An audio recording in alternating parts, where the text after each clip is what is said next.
We work to create a world that's free of infectious diseases. We work to make sure that no infectious disease is left unchallenged. We discover, develop, implement and evaluate health solutions, working alongside the most at-risk communities.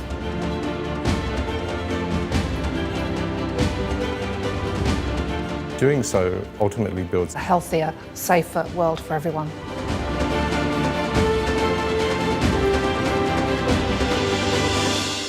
We are the Kirby Institute.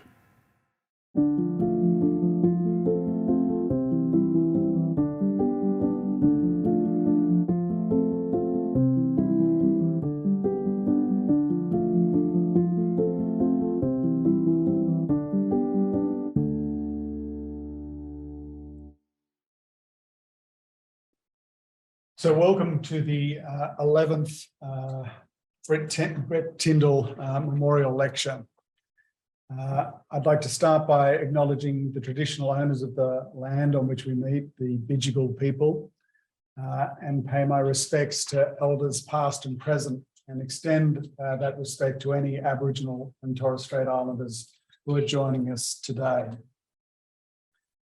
So this is one of our special annual event lectures, and it's in honour of a colleague, Brett Tindall, who died far too young at 33, having made very significant contributions to the way the Kirby does research to this day. So Brett started his academic career training in nursing, and then became a medical student at Newcastle University. He never finished his medical degree. He left his medical degree in his 4th year to come and work with David Cooper at what was then a very nascent national centre in HIV epidemiology and clinical research. And Brett contributed very, very significantly to the way the National Centre at that time did its research, and those that philosophy and those things that he and David set in place at that time still, I hope, imbue the way we do research to this day. So Brett was a clinician scientist without having the clinical acknowledgements. But he really understood how to do clinical research, but how to bring the community in, how to offer services to the community. But he was also not scared of the laboratory. And so he really brought the different parts of how we do research at the Kirby together and set the standard for us doing research, and made very significant contributions to really seminal observations around how our understanding of HIV that are important to this day. He contributed significantly to the original sero surveys that told us about the prevalence of the disease. He contributed very significantly to the description, the initial description of the primary HIV illness, 10 years before it was then re-described by David Ho. And he also was pivotal in the description of the Sydney blood bank cohort,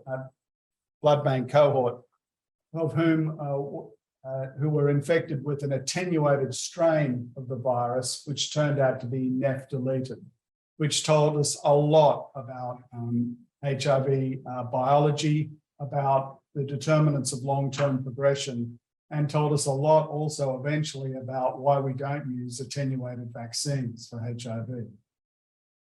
So Brett, in a very short span, made extraordinary contributions. He clearly had a very strong relationship with David Cooper, and also had a very strong friendship with our patron, Michael Kirby.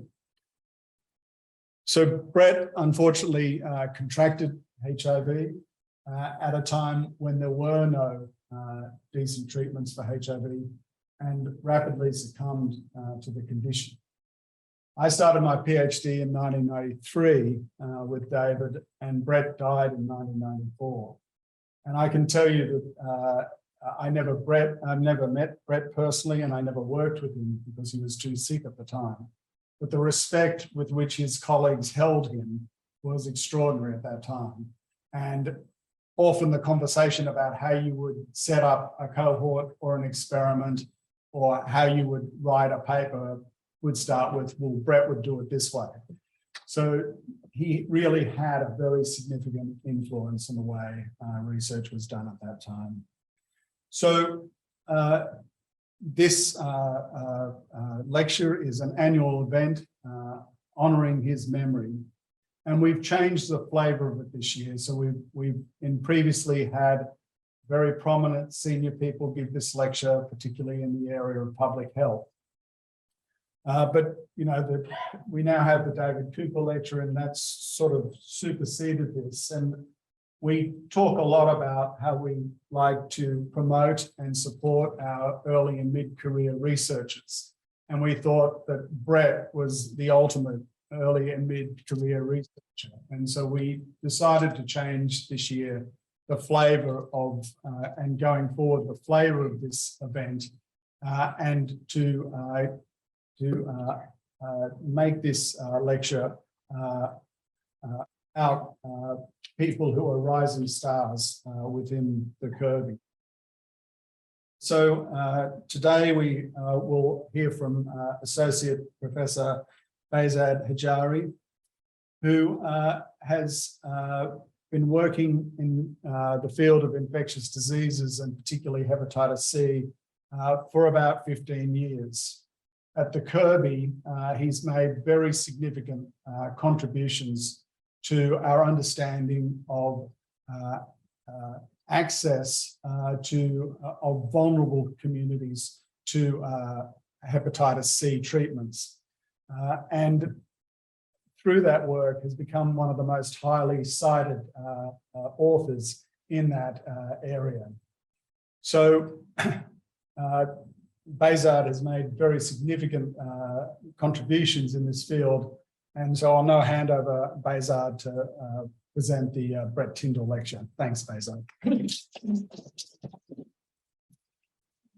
Yeah, thank you very much. This is a true honor and privilege to stand here and just give this lecture.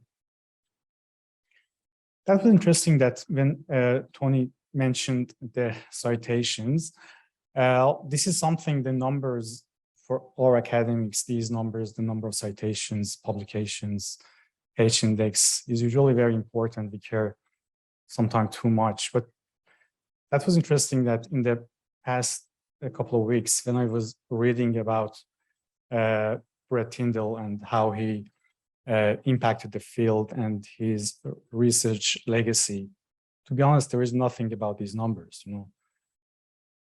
Definitely, if you want to make an impact, you have to just go beyond these numbers. And this is something that, at least for me, was a very eye-opener about my career as a researcher that I want to pursue.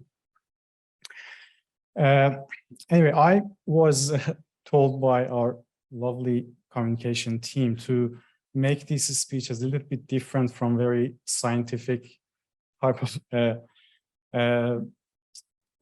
presentation, which is definitely not my strength. I've been told to talk about my background a little bit, where I'm coming from. Not much if it is more interesting than the scientific presentation. But anyway, yeah, I'm a migrant. I was born and raised in Iran. I moved to Australia in 2009. My wife and I moved to Australia in 2009, yes. In terms of the background, I was trained as a medical doctor. Then I was working for about, I think, 10 years in Iran as a general practitioner. When I moved to Australia, my original plan was to pursue my career in clinical medicine, but because of some reasons, I had to just change my path and to clinical research. The first job, the first research position that I actually got in Australia was in as a research fellow in La Trobe University in Melbourne. There was a research center, Australian Research Center for Sex, Health and Society, which is affiliated to ARCHES, the short name, affiliated to La Trobe University. That was the first position that I started my research work in Australia. The project that I was employed to work on was about the role of GPs, general practitioners, in clinical management of hepatitis B, which was a kind of nice fit for myself. Firstly, because of my GP background, and also because I was working for a quite long time in a liver disease clinic in Iran. As a GP working in a specialist clinic, then I had a relatively good knowledge of viral hepatitis, and then that was a very nice fit. And I had the opportunity to work with the director of the center at that time, Marian Pitts, and several other lovely people, Jack Wallace, Jackie Richmond, Stephen McNally. That was a very useful time for myself to get familiar with the research environment in Australia.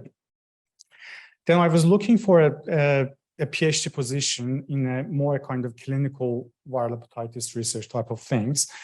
And yeah, I was searching, and definitely the Kirby Institute, that was at that time was National Center for HIV Research, I think, NCHICA, and the VACRP, the Viral Hepatitis Clinical Research Program, which Greg Dorr was and still is the head of the program, was a very strong research program. When you Google and you're looking for the research programs in Australia, you definitely can find that. Then I emailed Greg and just sent my CV saying I was looking for a PhD position. I was lucky enough that he replied to me. Probably I was among the 100 emails that he receives every day. Then we had actually an appointment to talk about that further, which actually that was, I think, the first location of the VACRP. That was a beautiful terrace house. If you remember, before we moved to this campus, the different programs of NCHICA, they were located in different locations. And VACRP and a couple of other programs, they were in these terrace houses, which was right behind the St. Vincent Hospital. Then that was the first venue that I had in my first meeting with Greg. That was definitely not my imagination of kind of research center. That was, I remember that I was not, to be honest, sure that this is the right address. I walked several times just back and forth that the street to make sure that this is one. There was also, I remember that there was a bicycle locked up to the bars in front, makes it even more doubtful that it was a residence or the research center. Anyway, we had the meeting, we talked about, Greg asked me about what you want to do, about the research that I'm interested. And yeah, and he was happy to offer me a PhD position. Definitely I had to just apply for the scholarship and the normal process. So that was the first meeting, and I came out with a kind of good news that I have a PhD offer. And then when I came out, I just came across this scene. That was my car at that time, which, yeah, looks like a kind of hail dent, but which was very strange because it was a sunny sky, no hail, nothing. Then I did a kind of detective work, and I find out that I was the victim of this creature. They called black bean. I'm still not sure if it is a radar, the very large tree. I was parking underneath one of these trees, and you know, I don't know, fruit or seed pod or whatever it is, they are huge, they're very big. And look at the size of that, for example. Then they could be used as a gun, I think. That's yeah, it just fell down, and that was made. Then my first memory of meeting, that the first meeting was, yeah, they could actually, that the offer of PhD position and a damaged car. I'm still trying to find out the balance, but that was the first meeting. And then, yeah, I started working in VSGRP, but at the time that I started working there, the most of the team, they moved to another building, which was actually 1 block away. That was a kind of more modern research center type building. But because there were not enough space for all of us, then still some of us, they stayed in the terrace house, and including the PhD students. Then we had, yeah, we met the team in the meetings or other occasions. But the first time that I really had a chance to hang out with the VSGRP people was in the first program retreats that we had at that time in, I think that was in Hunter Valley the first time. And again, then that was, I imagined a kind of research group retreat. I had something in my mind, which was actually ended up with these type of people. That's still a kind of difficult for me to convince my daughter that there are a couple of professors in this picture. She never believed me.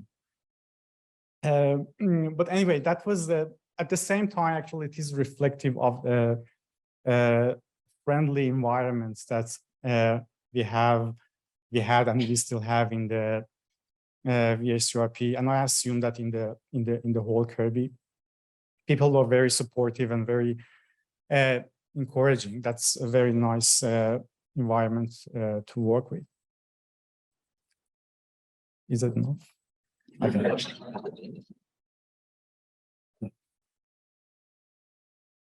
Okay, now about the little bit easier part. If I just, before I start my presentation, I have to start with acknowledging the people who were involved in all of this research that I'm going to present here.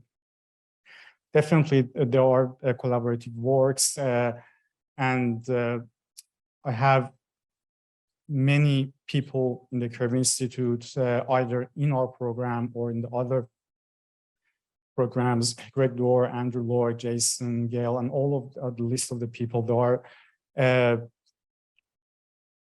highly supportive and contributed very much and fundamentally to this research. We had other collaborators from other faculties in UNSW and as well as our international collaborators. Very quick background about hepatitis C. Most of you are very well aware of that WHO has specific targets for hepatitis B elimination, as they call that. They had 9% coverage as a target for 2030, plus 80% coverage of treatment. Direct-acting antiviral treatments was very highly curative, and that was actually something which is bring the optimism to achieve these targets. Actually, we came to the market a kind of about 2013 and 14 with the early clinical trials. And then in Australia, we had access to the treatment from March 2016 under the kind of government-funded universal DA access program. Then every Australian with hepatitis C, they are eligible for treatment. Then from the earliest stage of the DAA program, we actually thought that in the VSGRP that we need to kind of set up a kind of surveillance system to monitor the treatment uptake. This is something that can provide us a very valuable data in terms of which direction we are heading to and which areas we need to work on. more. Then the first research report that we actually produced was in May 2016. That was just a couple of months after the rollout of the program. And we continued these research in a kind of different issues of the research later. The latest one just published a few months ago, which actually the issue 12. Then we are continuing evaluating the treatment uptake through this data. We also published some peer-reviewed articles. The findings of these reports, mainly at the first level, it shows how impactful was DAA treatment access to the treatment uptake in Australia. It is clear that up to 2015, we had a very, I'm saying that not optimal treatment uptake with the interferon-based treatment. And we had several interventions or policy changing during this time. Then, for example, ribavirin was available when biopsy was removed from the as a kind of mandatory process, but none of them could make any major public health change in the scale of the treatment. But when DAA treatment came on board, you can see such a massive increase in the treatment uptake. The treatment numbers gradually came down, which was expected. There was a kind of very high interest with many people just waiting for this new treatment coming to the market. And but we still have about a very good coverage of the treatments of people with Hep C internationally. By the end of 2021, an estimated 53% of the people with HCV, they received treatment. This is one of the highest treatment uptake across the board. The treatment coverage was kind of different in different jurisdictions, but we had, for example, over 60% coverage as well in some jurisdictions, but 53% is a national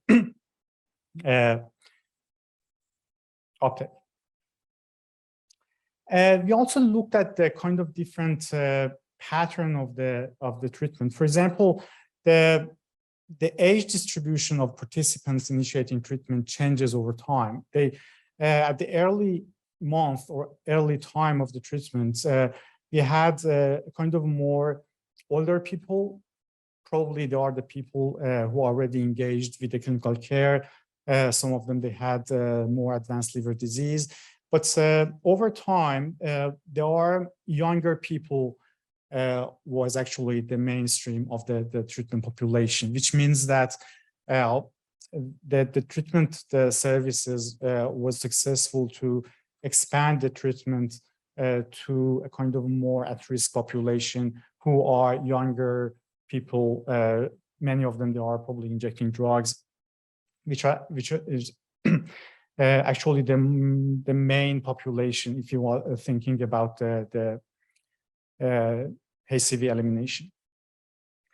The other aspect of treatment program is about who is prescribing, who is initiating the treatment. And in Australia, you can see that in the bar on the left side, that about 40% of the treatments, they started by the general practitioners. Then GPs, they had a major role in initiating treatment for the patients.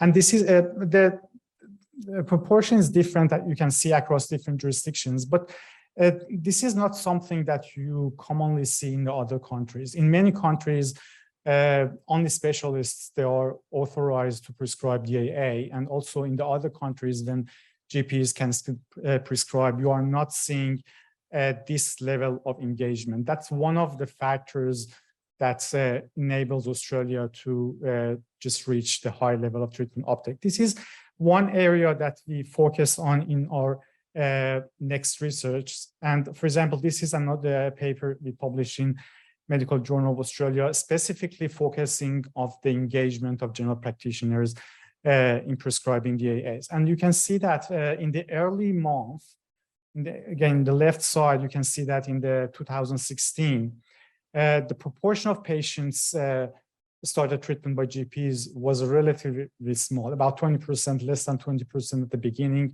But when we just go through the time, this proportion is going higher and higher. And by the end of 2019 and early 2020, more than 50% of the patients, they are initiated on treatment by GPs, which is the figure that continues until the recent month as well.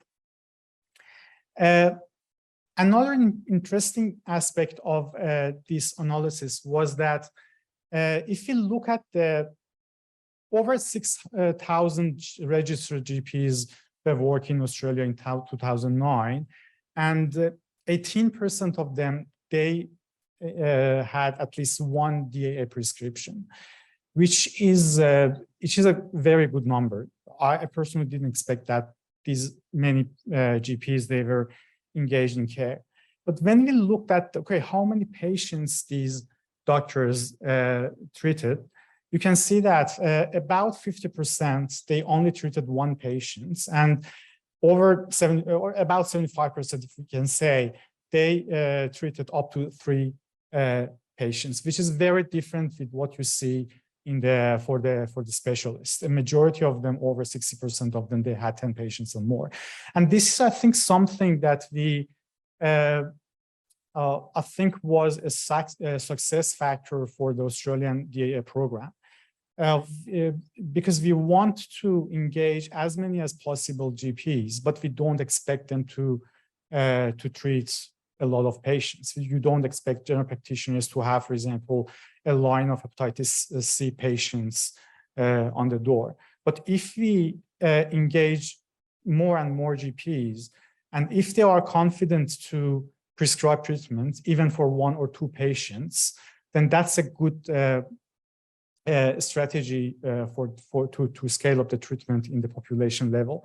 And that was something that was very well received by the international organizations. Several of international orgs like WHO, Medicine du Monde, UNITAID, they refer to this data and to the Australian model of hepatitis C treatment and recommend this model for the treatment scale-up. For example, this one example of one of the WHO organizations who referred to this data and in Australia as a kind of a model of care which is implemented in the country, and recommend that to be considered in other countries as well.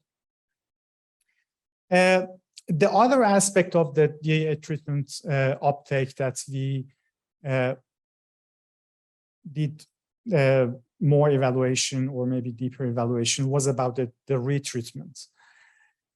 People, after the first course of treatment, many people, they need retreatment either because of some of them, they did not respond to the early regimen, then they need to be treated with the further regimens. And the other part of the people, they are the people who reinfected after cure. Then the people who respond to treatment, they are the people who are still injecting, but they reinfected again and they need retreatment. And as you can see, the number of retreatment in Australia is going up, which is a kind of expected, because at the early month of the treatment, definitely there are very low number of people treated, and then you don't need retreatment. You don't have many retreatments. The problem with the PBS data, because this is based on the PBS data, all of these analysis, we cannot define the reason for retreatment through these data. We know how many people they receive retreatment, but we don't know how many of them retreated because of the virological failure, or how many of them retreated because of the reinfection. What we have done, this is a paper led by Joan Carson as a part of her PhD. We used the data of a real-time cohort study. REACH-C is a very large cohort study with over 10,000 population.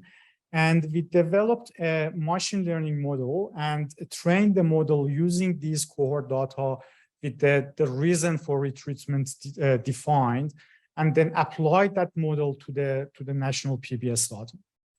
It was a novel methodology, and the results showed that you can see in the green line showed the pattern of retreatment for virological failure. And you can see that after the initial increase, about 2019, afterward is coming down. And that's the time that actually we have more the new regimens of the AA regimens and salvage therapy to the market. More important pattern, I think, for the public health perspective is the reinfection. As you can see that the reinfection pattern, the blue line, the navy line, goes up, and after 2020, it looks like that it is flattened.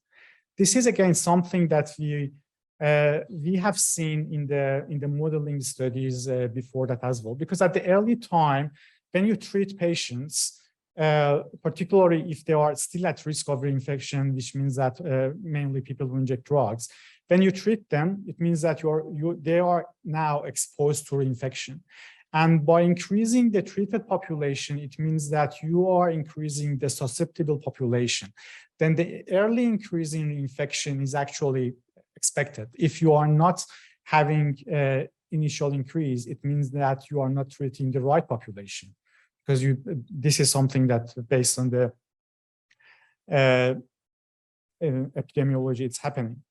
But based on the modeling studies, if we can reach to a certain level of treatment scale up, if we treat a good, high enough number of population, it means that the source population size is decreasing. A kind of reservoir of the virus in the community is decreasing. And then after that, you must see a kind of flattening the curve and probably decreasing.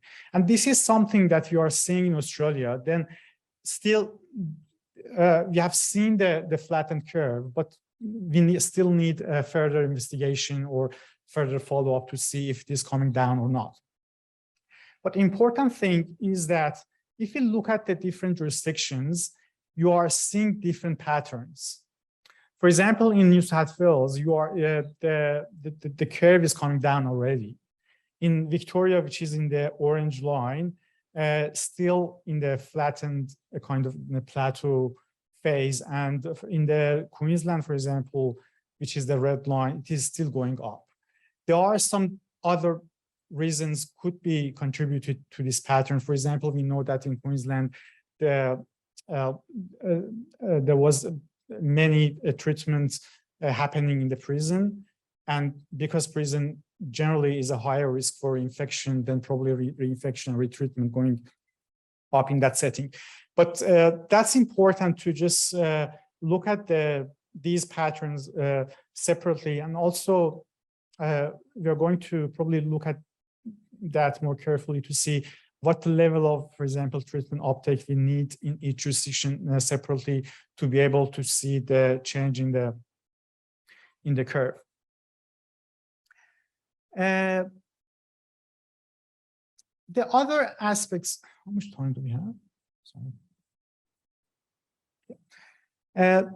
The other challenge for the DAA treatment scale up in the international level was access for people who inject drugs.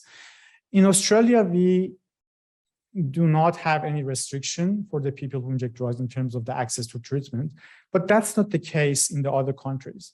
For example, particularly in the early years of the DAA era, for example, in the US, you can see that in many states, they needed some period of abstinence from drugs and alcohol use to be eligible for the Medicaid reimbursement.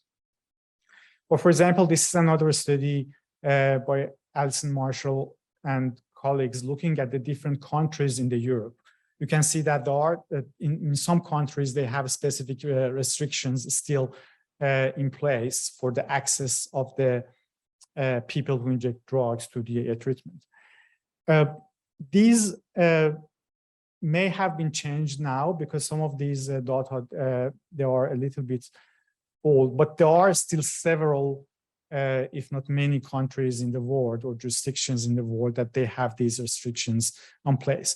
And the main reason is the concern, firstly, for the treatment outcome among people who inject drugs. They are concerned about adherence of this population, which may not respond well to the treatment, and also about the reinfection post-treatment. If the people, they continue injecting, there is concern that that reinfection may compromise the benefit of the treatment. And that's the main challenge. Then to address to these questions, what we have done 2 systematic reviews to answer these questions. What is the treatment outcome? How much is the treatment outcome among people who inject drugs? And also to what's the reinfection rate?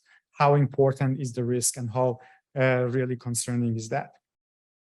In the first one, when we looked at the treatment outcome in the people with the recent drug use, there are the treatment success, which we called it SVR, which means undetected HCV RNA after 12 weeks post-treatment, was about 88%.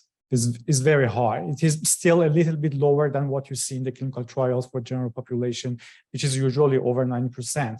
But this is still very high to be able to make a real impact in the epidemics in the real world. In the people who were receiving opioid substitution therapy, this is still higher, a little bit higher, 91%. Then we also looked at the different kind of subgroups. That was relatively the same. Then the main message was that this is not a kind of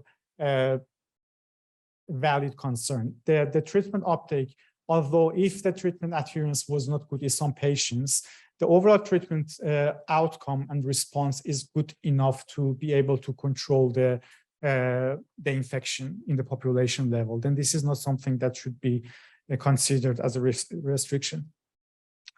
In the other systematic review, looking at the reinfection, among the people in the left side, the people with recent injecting drug use, the risk was 6% per year. Then 6% of the people who inject drugs, they got reinfected in a year after treatment, which was lower in the people who were receiving opioid agonist therapy. Then this is the reality. The reinfection is happening, but still this 6% is lower than the primary infection in the people who inject drugs, which usually it is over 10% in this population. And when we just look at the different subgroups, you can see that on the top of the figure, among the people who were on OAT, opioid agonist therapy, but no injecting, the risk is very low. It is about 1.4 per 100% year. It is a little bit, it is higher than among the people who inject drugs, up to 6%. But as I said, this is still way lower than the risk of primary infection. Then this is not something that, again, should be, if you coming from the population level perspective, and when you consider that the people who are infected can transmit to the other people with a rate of about 10%, then the reinfection rate, which is lower than this, should not be concerning from the public health perspective. Something that is, I think we are, as a research team, very proud of was the impact of these studies on the clinical recommendation.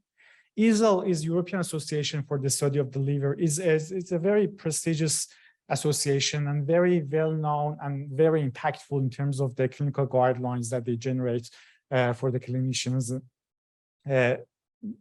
around the world, and not just Europe. They are really international organization.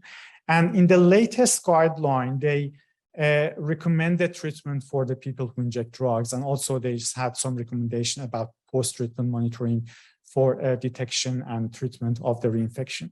And they specifically referred to these studies as a kind of evidence behind this recommendation. This is something that I think I'm personally more proud of compared to the, for example, number of citations, something. This is something that I personally want my research to do, the impact that we have in the field about the saving lives and getting at least one step closer to the good practice. And my last section of this presentation is about the treatment in prison. Prison is another venue that we know that there are a high burden of hepatitis C. And in this study, Stop C, that's a kind of 5-year study led by Greg Dorr and Andrew Lloyd. We looked at the evaluation of the treatment as prevention in the Australian prisons.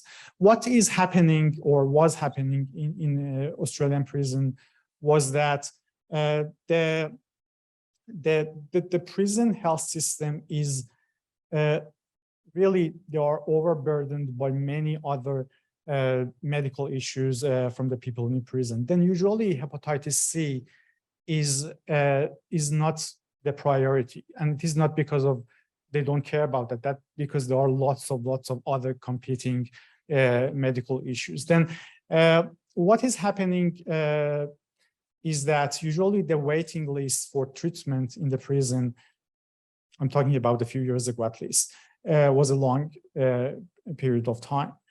In this study, we evaluated a model of care when we supply nurses for the treatment of hepatitis C in the prison, also the prison officer to facilitate the movement of the prisoners, to be able to just scale up the treatment. And as the outcome, we were looking at definitely the treatment scale up, but we also looked if this treatment scale up can have any impact on the risk of HCV infection, the incidence actually. Then can we use treatment scale up as a tool for the HCV prevention as well? This was a study implemented in 4 prisons in New South Wales, 2 maximum security prisons, 2 medium security prisons. And using this model of care, you can see that the level of the treatment through Stop C versus the number of treatments outside of Stop C before and after treatment. You can see before January 2017, if I can say so, that's the pre-Stop C era. And you can see the very low number of treatment in prison happening after that. But after Stop C, although we are seeing a little bit of treatment through the prison system, the very significant increase the treatment uptake happening through this study. Then that was something a kind of demonstrating the feasibility of this model, and also if the capability of this model to be able to increase the outcome. And if you look at the incidence, the original outcome, the study which is looking at the incidence of hepatitis C, there was a kind of increasing trend before treatment scale up in Stop C, and the incidence was about 8 per 100 years. But after the treatment scale up, the incidence was almost halved. 50%, more than 50% reduction just came down to 4 per 100 years. And if you look at in this graph, the dashed line, the dashed red line shows the predicted trend if there was no intervention, which obviously shows the decrease compared to in the reality, in the observed trend compared to what we predicted. And the reduction of the risk, the rate ratio on the top of the slide you can see is 0.43%, 0.43. It means that this intervention could decrease the risk of HCV over 50%. And again, looking at the impact, that was very well received by the kind of to be implemented in the field. That's the consensus statement of the management of HCV in Australia's prisons, and which was released in May 22. And they had a very clear recommendation. Sorry, it is a little bit small if you can see that. Very clear recommendation for the firstly for the treatment scale up in the prison system, and also they recommended to using the nurses and also general practitioners to roll out the treatment with the support of the specialists. I think that's my last slide, isn't it? Yeah, thank you very much.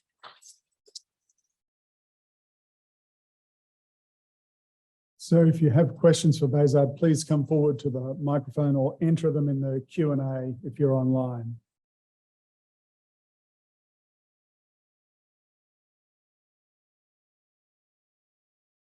Thanks, Behzad, and congratulations on giving this lecture. In terms of what you explained about the high proportion of treatment by GPs, I wonder, I heard a story years ago that the way the Australian government did a deal with Gilead, I think, to purchase GAAs was that they paid a flat fee, like $1 billion or something, and therefore there was an imperative to try to get as many treated as possible. And I wondered to what extent that was what opened up prescribing of GAAs to GPs in a way that may not normally quite expensive medicines like DAAs. But I guess related to that, given the success that's been seen in Australia, whether most of GPs can do treatment and presumably we're not prescribing DAAs to people who didn't need them. So can that evidence, has that evidence been used to allow GPs in other countries to prescribe? Yeah, thank you for yeah, great question. Yes, that's right. That's the deal that the government had with Gilead, was one of the enablers. But something that I had to mention, actually, I forgot, was that what happened in Australia in terms of the GP prescribing was on the foundation which started from many, many years ago. We know that GPs, they were involved in HIV treatments from way before the DAA era. And even in the interferon era, some of the GPs, they were involved in providing treatment for the people with HCV. Then reality was that it was not happening suddenly and just, for example, based on that deal that the government had with the pharma. That was on the foundation of several years advocacy, education, perhaps the support from the specialist community and so on. And what's the other question? Just whether the success of treatment by GPs in Australia has been. I know that that's actually a good question. I'm not sure if there is any other country, for example, changing the strategy, but I know that just from the top of my head, I know a couple of European countries, they changed the policy, but I'm not sure in terms of systematically how many countries, for example, they adopted that. So there's a question online from Alison, which observes that DNA services routinely screen for blood-borne viruses, but that uptake is not necessarily similar in mental health services. And the question is really, are you aware of efforts in that area? Yeah, that's a good question as well. Mental health services is one of the setting that, yeah, I appreciate that there is not, I cannot say that there is not much done, but the efforts in other settings was a little bit higher than that. I I'm not aware of any specific, for example, program being done in the mental health facilities, but I know that through the National Point of Care program that Jason Grebley is leading, one of the aims is do the point of care testing and treatment post testing in mental health facilities as one of the settings that we can probably focus on for the treatment scale. So Behzad, if I can ask, so with your reinfection data, so clearly the DAAs work and they work a second time, but would you like to comment on the opportunity prescribing DAAs have in terms of intervening in other ways to try and prevent the behaviors that result in reinfection? Yeah, that's a great point, because that's good to know. I'm not sure of any data to see to evaluate, for example, if hepatitis C, for example, increased safe injection, or for example, OSD uptake, etc. But I imagine that once that you can engage people into the clinical care, that's a fantastic opportunity to provide different services, including, for example, drug use services.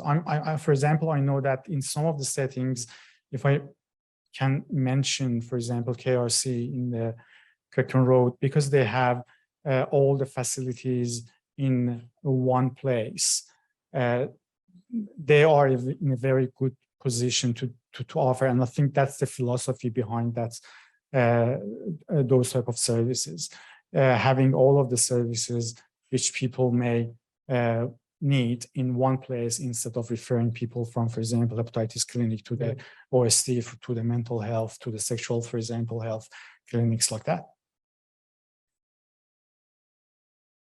Okay, so if there's no other question, please. This is a more general question. I'm wondering, are you aware of how your research may have influenced policy positions in Australia? Might that be published data from policies? In terms of, are you asking about the contribution of this research into the policy? Yeah. Yeah, that's $1 million question, I think. That's actually, as an academic, I think that's our goal.